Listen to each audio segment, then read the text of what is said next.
sebelum itu saya akan menjelaskan apa itu diare. Diare adalah buang air besar, lembek, cair, atau mencret bahkan berupa air. Frekuensinya lebih dari biasanya. Frekuensinya biasanya 3 kali atau lebih dalam 1 hari. Tanda dan gejala pada diare yang pertama adalah mula-mula anak akan merasakan gelisah dan cengeng. Yang kedua, buang air besar lebih dari 3 kali sehari. Yang ketiga, suhu tubuh meningkat. Yang keempat, nafsu makan berkurang. Yang kelima, mual dan muntah. Yang keenam, anak tampak pucat dan lemah. Yang ketujuh, berat badan berangsur menurun. Sebelum itu, saya akan menjelaskan penyebab dari diare. Yang pertama adalah makan tanpa cuci tangan yang bersih. Di sini saya akan mengajarkan cara mencuci tangan yang benar. Yang pertama ada 6 langkah cuci tangan yang benar. Yang pertama, kita gosok tangan. Yang kedua, telapak tangan digosok dengan sela-sela jari. Yang ketiga, punggung tangan. Yang keempat, kita kunci jari. Yang kelima, ibu jari. Yang keenam, kuku jari. Itu adalah cara membersih tangan. Yang kedua, tidak memasak air dengan benar. Yang ketiga, makan makanan yang dihinggapi lalat. Yang keempat, buang air besar di sembarang tempat. Yang kelima, lingkungan rumah yang kotor. Yang keenam, tidak mencuci perabotan dengan bersih. Yang ketujuh, memberi makanan tambahan ASI. Setelah itu saya akan menjelaskan pencegahan diare. Yang pertama, menggunakan air yang bersih. Yang kedua, memberikan makanan yang bergizi. Bagaimana memberikan makanan yang bergizi? Makanan apa saja yang dikonsumsi saat anak sedang mengalami diare, yaitu nasi, telur yang matang. Yang kedua, sup. Yang ketiga, kentang. Yang selanjutnya akan meningkatkan pemberian ASI. Yang keempat, mencuci tangan dengan sabun. Yang kelima, jaga kebersihan lingkungan rumah agar tetap bersih dan sehat. Yang keenam, biasakan sayuran dan buah dicuci sebelum dimakan. Bagaimana cara mengatasi diare? Di sini saya akan menjelaskan cara mengatasi diare. Yang pertama, minum cairan elektrolit atau oralit. Nah, jadi ibu-ibu jika anak sedang mengalami diare, cairan elektrolit atau oralit ini bisa dilakukan di rumah. Resepnya yaitu yang pertama, air hangat 200 ml. Yang kedua, garam 1/4 sendok. Yang ketiga, gula 1 sendok. Dan sesudah itu diaduk dengan rata. Kemudian diberi kepada anak. Yang kedua, jika bayi masih menyusui, anak lebih sering memberikan ASI. Yang ketiga, jika diare dibarengi dengan muntah, minumlah sedikit-sedikit tapi sering. Yang keempat, hindari makanan pedas dan asam.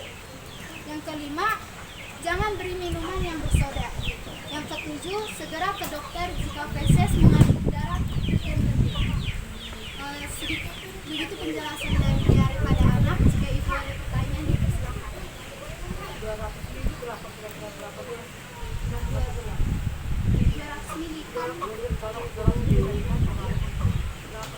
200 mili air.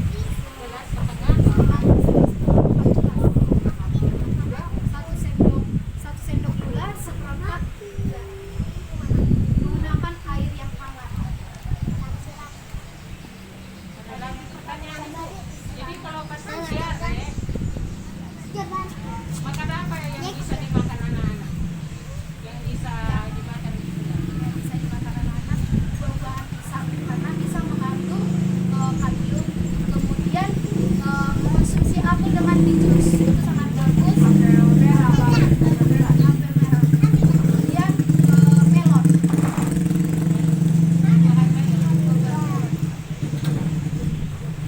kadang kan anak-anak nggak selera makan, apalagi kalau penyakitan gitu lah, panas atau muntah-muntah atau kadang anak-anak nggak bisa makan gitu. Jadi yang bisa dimakan sama anak-anak yang bisa dia menerima makanan itu.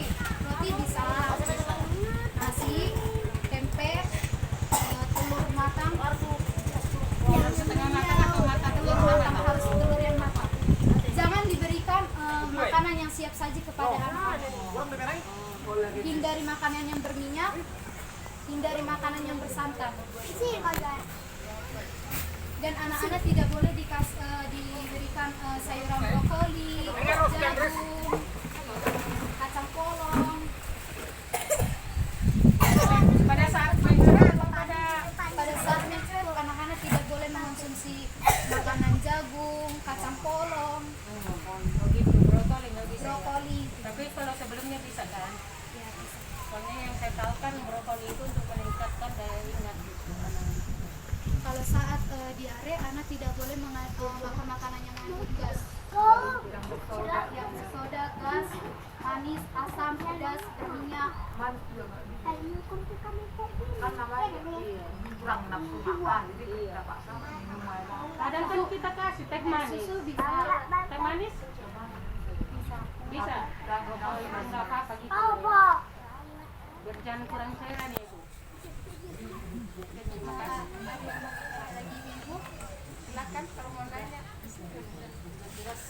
Jadi obatnya selain oralit, pencegahan pertama itu kan ya oralit secara mandiri di rumah bisa disediakan oralit. Baiklah, mari cegah diare dengan meningkatkan budaya PHBS, yaitu perilaku hidup bersih dan sehat. Terima kasih ibu-ibu.